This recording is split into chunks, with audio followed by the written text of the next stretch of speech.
మీ business ఏదైనా మీ ఊర్లో promotion చేయాలంటే అది సుమన్ టీవీతోనే సాధ్యం. ఇప్పుడే సంప్రదించండి. ధనుర్మాసంలో ఏ పనులు చేయాలి, ఏ పనులు చేయకూడదు, పూజలను ఆచరిస్తారో వాళ్ళు అనాసేన మరణం వినాదైన్యేన జీవనం నిరంతరం తవపాద సేవనం దేహిమే పరమేశ్వర. ఎవరైతే స్వామివారిని ప్రసాదంగా తీర్థప్రసాదాలు, గంధాన్ని, భస్మాన్ని స్వీకరిస్తారో దుష్ట శక్తులు అనేవి వారి గుమ్మాన్ని దాటి రావు. క్రమశిక్షణ ఉన్న వాళ్లకు పంచభూతాలు భయపడతాయి. ధనుర్మాసమే మనకు నిర్ధారణ. శ్రీ గణేశాయన్మ. ధనుర్మాసం అంటే దేవత సంఘాలన్నిటికీ కూడా ప్రాతకాల సమయం అని.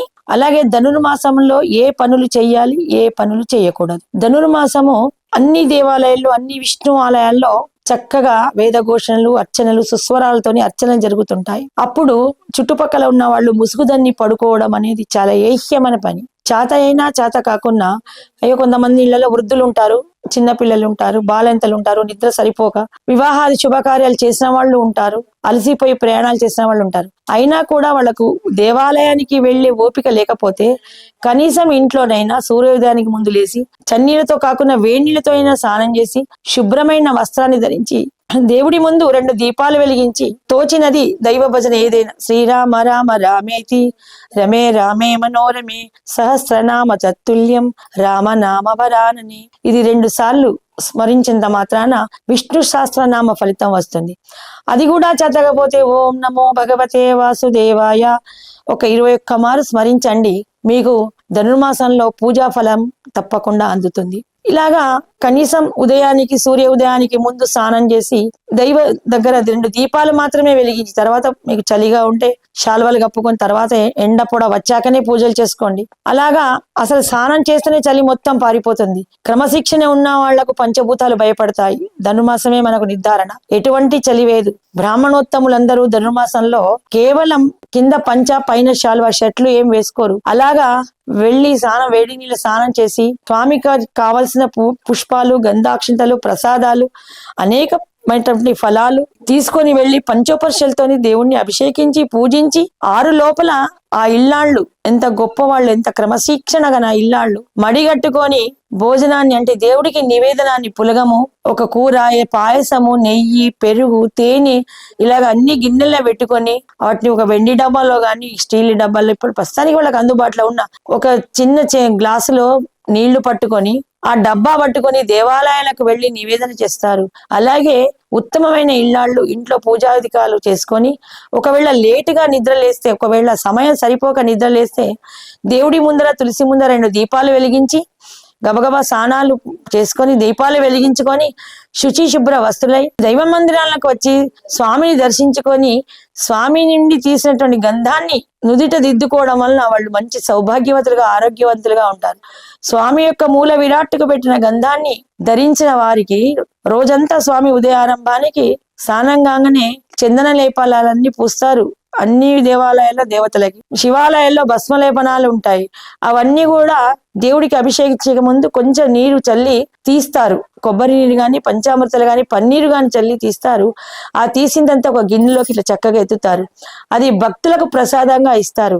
అటువంటి భస్మాన్ని గాని, అటువంటి చందనాన్ని గాని ఎవరు నుదిటిన ధరిస్తారో వాళ్లకు ఏ బ్యూటీ పార్లకు పోనక్కర్లేదు. ఒక మంచి వింత కళ, ఒక విశేషమైన కళతోని వాళ్ళు మెరిసిపోతూ ఉంటారు. ఇవాళ రేపట్ల మేకప్ల కోసం ఎంతో ఖర్చు చేస్తారు. కానీ క్రమశిక్షణ దేవాలయానికి వెళ్లి స్వామివారి గంధాన్ని కొంచెము నుదుటిన ధరించండి. బ్యూటీ పార్లకు వెళ్లకుండా మీ అందం ఇనుమడించిపోతుంది. బ్రాహ్మణులకు తేజస్సు పెరుగుతుంది.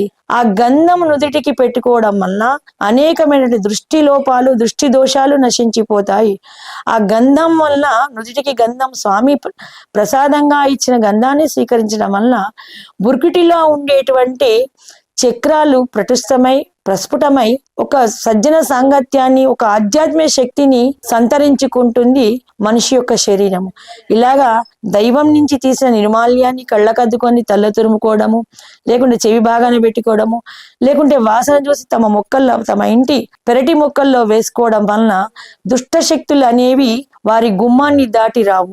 ఎవరైతే స్వామివారి నిర్మాల్యాన్ని ఇంట్లో భద్రపరుచుకుంటారో, వాటితో అగరబత్తులు చేసుకుంటారో, ఎవరైతే స్వామివారిని ప్రసాదంగా తీర్థప్రసాదాలు, గంధాన్ని, భస్మాన్ని స్వీకరిస్తారో, ఎవరైతే దేవాలయానికి వెళ్ళి తమ ఇంటికి వస్తారో వారి వెంట ఉన్నటువంటి దైవశక్తి వైబ్రేషన్స్ అంతా కూడా వారి చుట్టూ కొన్ని గంటల పాటు, దాన్ని ఆరో అంటాము. ఆరో అంటే ఒక గోవు దగ్గర ఉన్నప్పుడు ఎటువంటి రోగాలను నిర్మూలిస్తుంది. గోవుల దగ్గరికి పోనేని వాడిని వాళ్ళ ఆరో ఎలా ఉంటుందో, గో ప్రదక్షిణ ముమ్మారు చేశాక ఆరో ఎంత పెద్దగా పెరుగుతుందో, 3 ఉన్న వాళ్ళకి 33 పెరుగుతుంది ఒక ప్రదక్షిణానికి. అలాగా 11 ప్రదక్షిణాలు చేస్తే 1000 వరకు పెరుగుతుంది. అంటే ఆరో అంటే మన దగ్గర మన చుట్టూ ఉండేటువంటి ఒక ఆరోగ్య చక్రం. అటువంటి వైబ్రేషన్స్ దేవాలయానికి వెళ్ళి వచ్చిన వాళ్ళను దర్శించినా కూడా మనకు అటువంటి ఒక విశిష్టమైన కిరణాలు మన చుట్టూ ప్రసరిస్తాయి.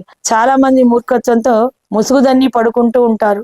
ఈ ధనుర్మాస కాలంలో దైవాన్ని పూజించి, దైవాన్ని దర్శించి, ప్రసాదాన్ని ఉన్న వాళ్ళు చాలా ఆరోగ్యవంతులు. భవిష్యత్ కాలంలో మోక్షకమైన మార్గంలో వెళుతారు. వృద్ధాప్యం వాళ్ళని హింసించదు. ఎవరైతే ఇప్పుడు ముసుగుదన్ని పడుకుంటారో వృద్ధాప్యం చాలా హేయంగా, దీనంగా మంచంలో పడి మలమూత్ర విసర్జనాలు మంచంలో చేసుకునే దుస్థితి కలుగుతుందట. ఎవరైతే ధనుర్మాస కార్యక్రమాన్ని, పూజలను ఆచరిస్తారో వాళ్ళు అనాసేన మరణం వినా దైన్యేన జీవనం నిరంతరం తవపాద సేవనం దేహిమే పరమేశ్వర అని ఒక మంత్రాన్ని ఉచ్చరించుకొని ధనుర్మాస వ్రతాన్ని చేయలేని వాళ్ళు దైవ దర్శనాన్ని చేసుకుంటారు. వాళ్ళు ఆరోగ్యవంతులై నిమిత్తకాల మాత్రాన ఎటువంటి శారీరక బాధను అనుభవించకుండా, ఎవరి చేత అవమానించబడకుండా సాక్షాత్ స్వర్గపథానికి